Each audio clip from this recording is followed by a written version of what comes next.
Alright, I'm going to show you on this thing the reason why it took so long for us to figure this one out. This is the water level for the black water and clear water. First thing we did, obviously, give me an idea, was we checked the ohms on the wires down there in the bilge that come out of the freshwater side. We can see where we had taken it out. You can see where we added a Deutsch connector because the other one was not a Deutsch.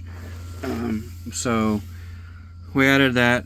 We got that together. We made sure the sending unit was working properly within ohm range like it's supposed to be. We did the same thing on the black water tank. You remember that's in the back of the boat. See here. Then we started ohming out the wires because we got to figure out which wire went to actually which tank. Because the way this was originally hooked up is the green wire, which you can still see in the connector, if you look close, was actually hooked to the wrong thing. So this green wire here, right here, comes in here, comes in back in through here, and somewhere in here there's a secondary plug. That green wire turns into a yellow wire back here on the panel.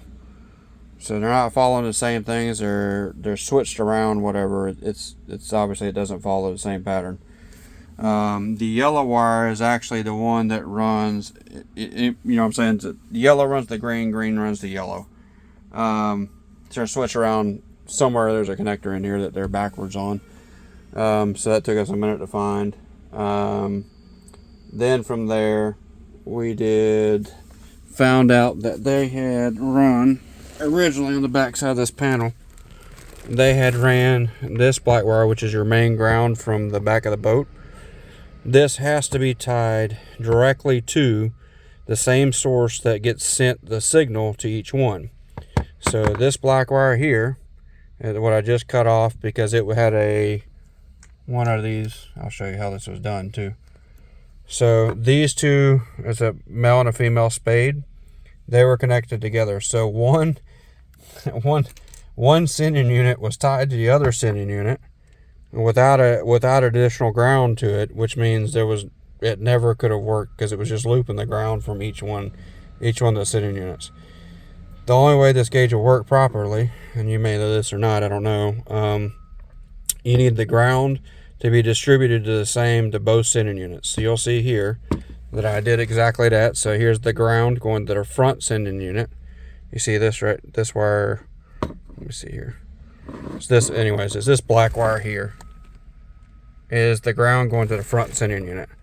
Okay, that black wire has to go to the main wire, so the main ground that comes in, and they all have to have the same amount because it's measuring ohms of resistance. So with that being the case, if they're looped together, there's never any ohms resistance because it's not even tied to ground.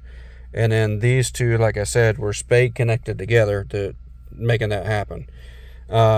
So it needed to all be cut off. The ends need to be cut off. You see where we did that one? It's a shrink style. I'm going to do this one the same way on the eyelet. They're both going to get connected to this, and then those wires are good. And then these are the green and the yellow wires, which I was telling you were reversed for the tanks because they're reversed on the wiring somewhere in here in a plug. So anyways, once I get it all together, I guess I can show you operation of it now. So see how that comes up? See how it works? The light turns on, works just like it's supposed to, and you see it says just under half tank, and that's your freshwater tank.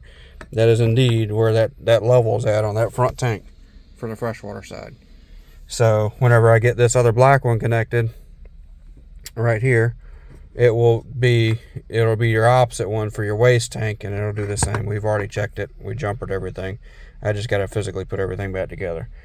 So anyways, if you wanted to know why we charged so many hours on this job, that's the reason why, is because the yellow and green wires were swapped. The sending unit grounds were looped, so they weren't even getting ground. The only ground that was up here was physically running to the back of the gauge set. So I don't know how that got missed, but it did. So essentially the customer never knew. It would have just shown whatever ground it's picking up, I guess, through the switch or whatever, and that's what it would have shown for level. It wasn't actual proper level. So anyways, let me know if you got any questions, and I will answer any that you have. Just send me an email. Bye.